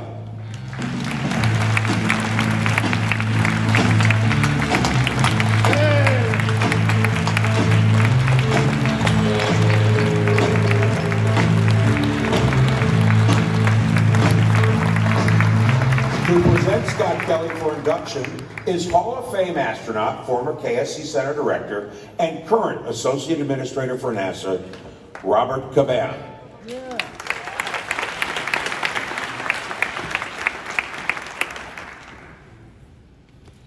Well, first off, I got to say it's really nice to come home to Florida and the Kennedy Space Center. But I want you to know how much I thoroughly enjoy serving our administrator, Bill Nelson, along with Pam, as we take NASA into the future. This is truly an amazing time for America's space program. Also, my sincere congratulations to Ellie and Pam, most well-deserved. Great to have you here. Scott, thank you. It's a real honor for you asking me to introduce you today and induct you into the Hall of Fame. Scott is an accomplished naval aviator, fighter pilot, test pilot, and from those videos and that timeline, you've seen what an amazing career he has had as an astronaut. I mean, he's covered the gambit of space missions that you can have. He's had a Hubble servicing mission, commanded the shuttle on an ISS assembly mission, long-duration space flights on ISS, serving as commander, totaling 520 days in space. An amazing career. What wasn't mentioned there, he also served as NASA's Director of Operations in Russia, working closely with our Russian partners and taking care of our astronauts that were over there training, looking after their health and welfare in Star City. But what I'm sure Scott is going to be most remembered for is the year that he spent in space aboard the ISS, advancing our knowledge of the human system in a microgravity environment, preparing for expanding our presence in the universe beyond our home planet. As chief of the astronaut office, I had the privilege of sitting on the astronaut selection board that chose Scott to be an astronaut. Now, Jim Weatherby was on that board with me, and And Scott and his brother Mark truly are identical twins. And they'd made it through all the wickets to get to be the most highly qualified. And we were going through that list of most highly qualified to see who we would invite down to Houston for an interview. And Jim and I joked that, hey, you know, we should interview one and then select the other. But, you know, we couldn't decide which one. So we interviewed them both, and we chose both of them. And I think when you look at the careers that they both had at NASA and afterwards, you're going to have to agree that we chose wisely. I must admit, while they were in the office, it was very difficult to tell them apart, unless they were wearing their blue suits with their name tags on them. And I know they had some fun with it.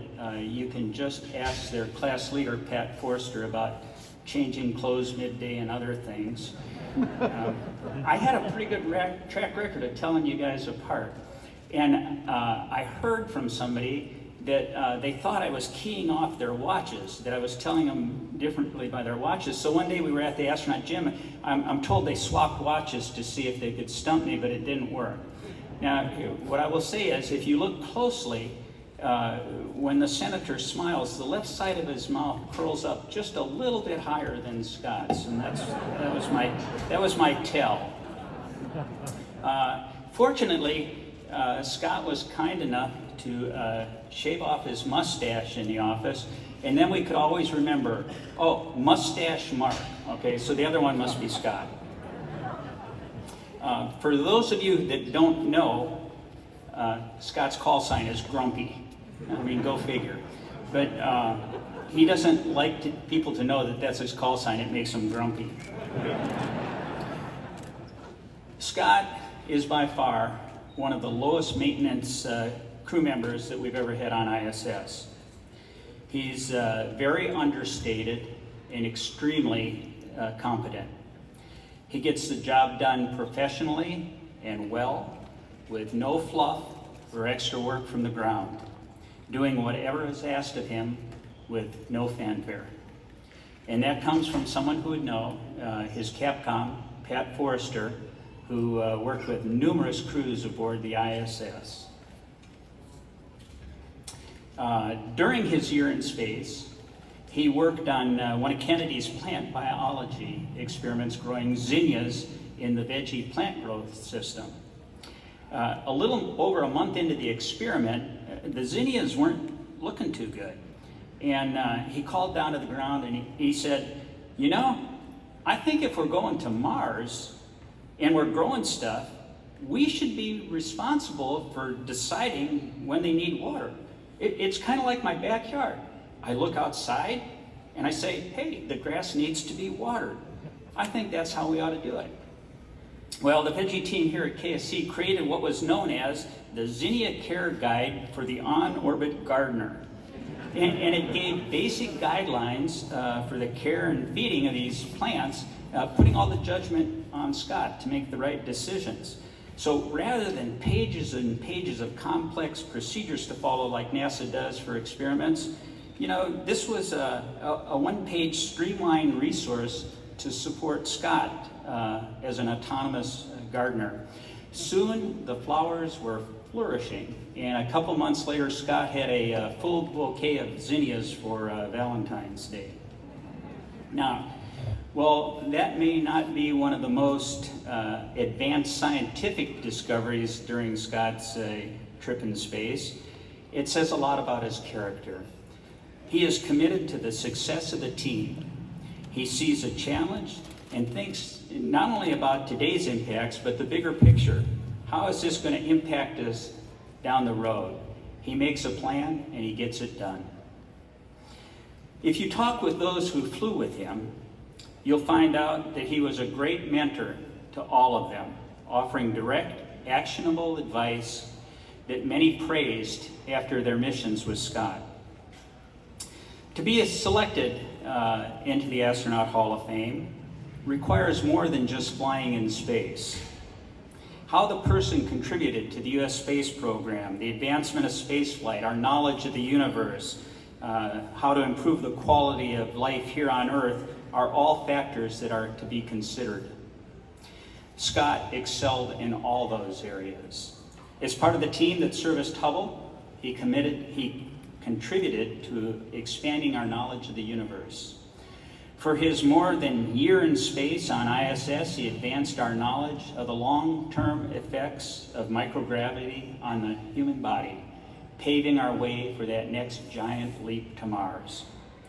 And many of the over 400 experiments that he participated in and conducted while he was up there are helping to improve the quality of life right here on Earth. Scott continued to excel after NASA as a United Nations champion for space, an accomplished author, and a gifted speaker, sharing his experiences, inspiring the next generation, and supporting the peaceful use of space for the benefit of all humankind. Scott is a true professional, and it is my extreme honor and privilege to welcome him into the Astronaut Hall of Fame. Scott, congratulations.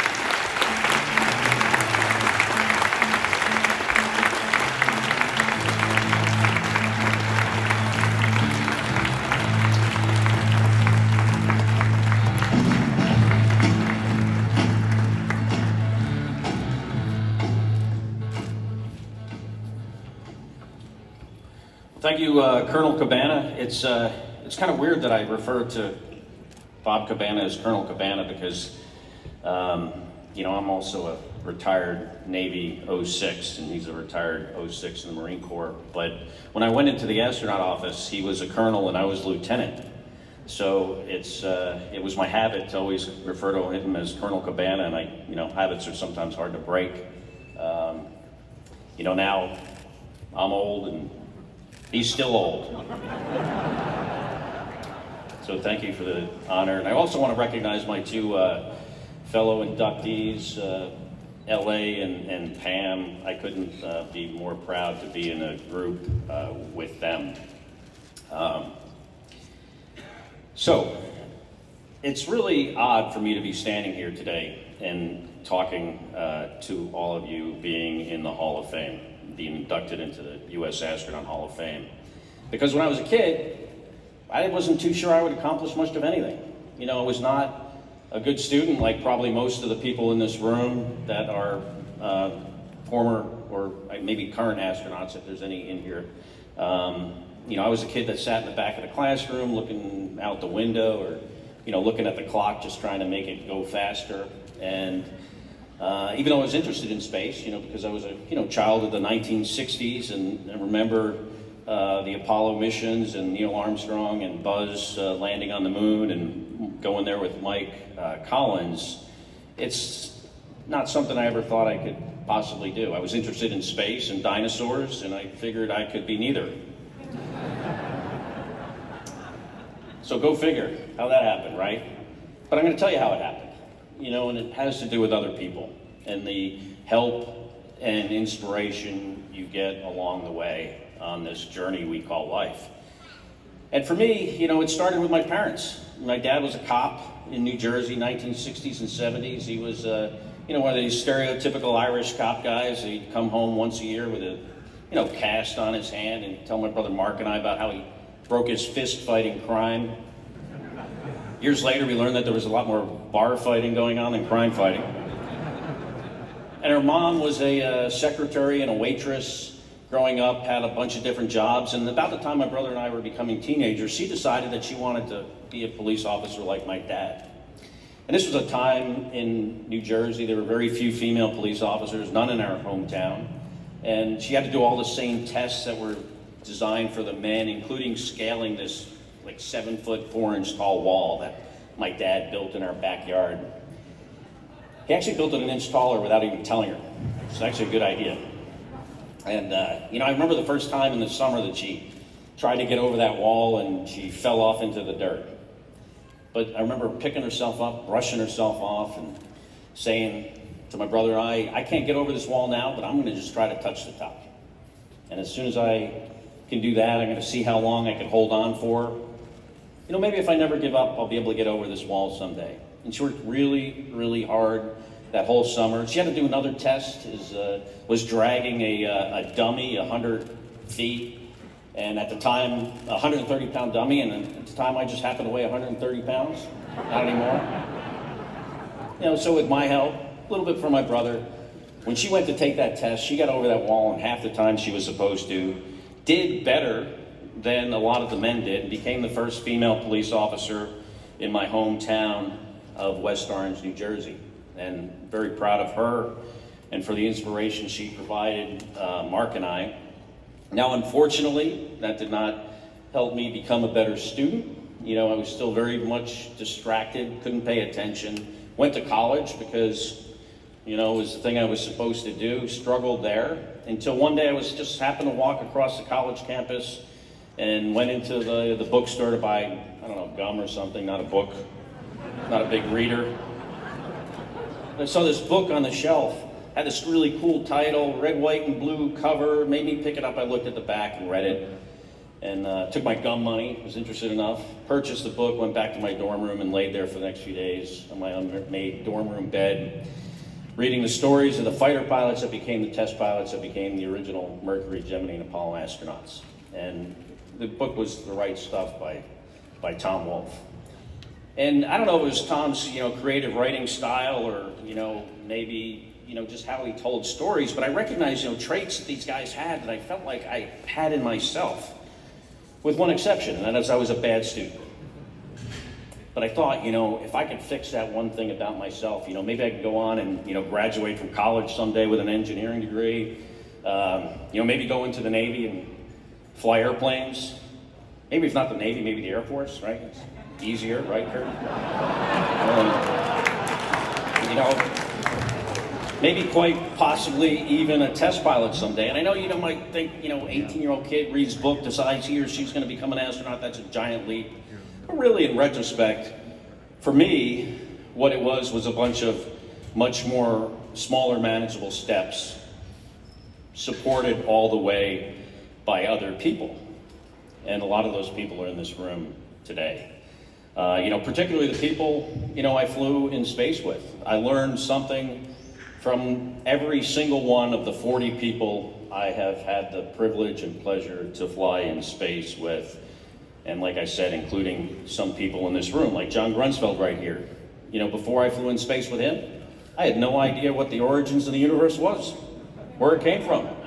We were just talking about that again. He updated me in the back. He wasn't so sure. He was sure then. Now his theory has changed a little bit. Of course, Kurt, I was the pilot on Kurt's last mission. It was my first as the pilot, and I couldn't have learned from a better space shuttle commander than Kurt how to fly the space shuttle. So much so that I only had the privilege of doing it once, and was assigned for my second flight as the commander, which some of these people in the room, I think Rommel was part of that, certainly Steve Lindsay. So I thank you for having that trust in me to be able to do that with very little training. And I also had the privilege of flying in space with Steve when I was on my first long duration flight. And I want to thank Steve because I think if it wasn't for him, I probably wouldn't be standing here, because I can remember I was having lunch or dinner with my sister-in-law Gabby in DC, just her and I. And Steve calls me and tells me he wanted me to fly a long-duration space flight. And I think what I said to you was, no, not interested. I want to fly this. I'm a shuttle commander, I thought.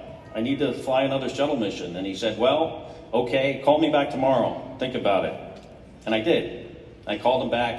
And my whole philosophy has always been, if someone asks you to do something hard and you want to find a way out, that's fine. But when they come back to you the second time, if it's good for the team, then that's what you need to do. Who else have I flown in space here with? Dave Williams is here somewhere. Dave was one of my crew members on our second mission. I think it was his second flight as well.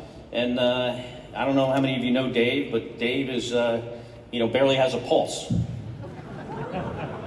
when anything is going wrong, just look at Dave and just try to be as calm as him. That's what I learned from Dave. You know, of course, Janet Kavandi, at one point in my astronaut career, she was interviewing me to be the chief of the astronaut office. And at the end of the interview, the last question she asked me is, she goes, Scott, would you rather be chief of the astronaut office or fly for a year in space? And I said, Janet, absolutely, I'd rather be the chief of the astronaut office. And like a week later, she gave that job to somebody else, and then now I'm standing here today. So thank you for not listening to me, Janet. Appreciate that. And of course, you know, my wife, Amiko, who's standing here, is with us here today.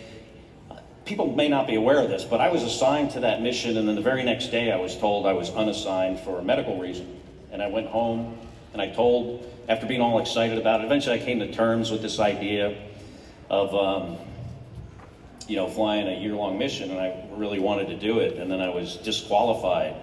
And I came home and I said, okay, not flying in space. And she goes, okay, but why are you just taking that, you know, sitting down? Why don't you make the argument about why you're the right person to do this? So, you know, with her encouragement, I stayed up all night, made a good case for, you know, what medical issue I was dealing with, and quickly that was turned around. So I want to thank her for that and all the support she's given me. And of course, my brother Mark, he's not here. He'll be here tonight. You know, there's many stories I could tell about him encouraging me along the way, and I just want to thank him for being that lifelong wingman to me. And of course, the public. You know, without the public support for our space program and their interest in it, we wouldn't have these extraordinary opportunities. And, you know, my professional life at NASA has really been the highlight of my life. So I really feel a need to really genuinely thank the American public for supporting this space program. And of course, you know, lastly, you know, what I've learned in my career in life is that, you know, making giant leaps require small, manageable steps and the help of a lot of people along the way, including many in this room. Thank you very much.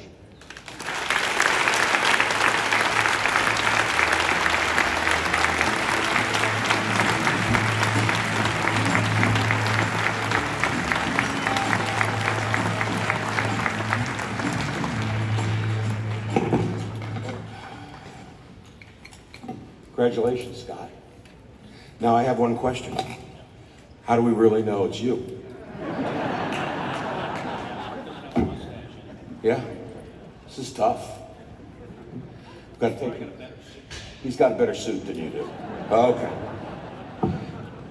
Now I'd like to ask Michael and Pam to join us on the stage again.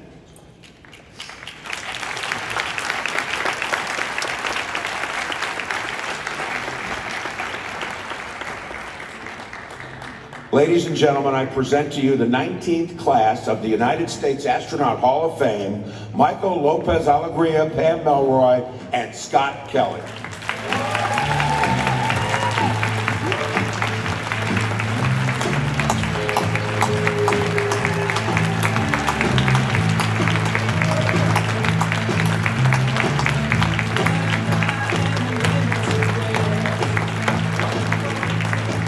As you may know, each inductee into the U.S. Don't go anywhere, Scott. Into the U.S. Astronaut Hall of Fame is immortalized with a likeness that will soon be housed in Heroes and Legends, featuring the U.S. Astronaut Hall of Fame, presented by Boeing. It is my honor, now you guys can go over,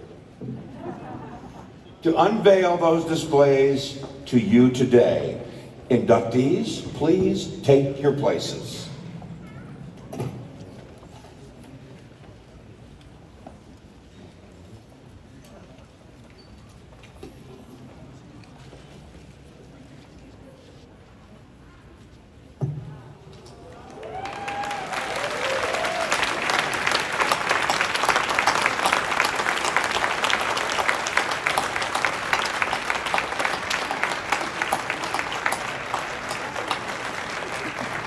Once again, it is my pleasure.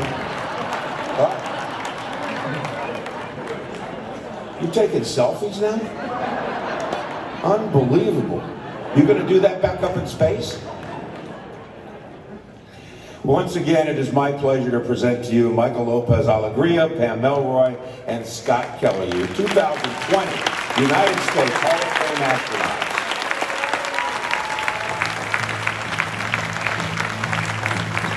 Would all members of the U.S. Astronaut Hall of Fame please join us on the stage for a photo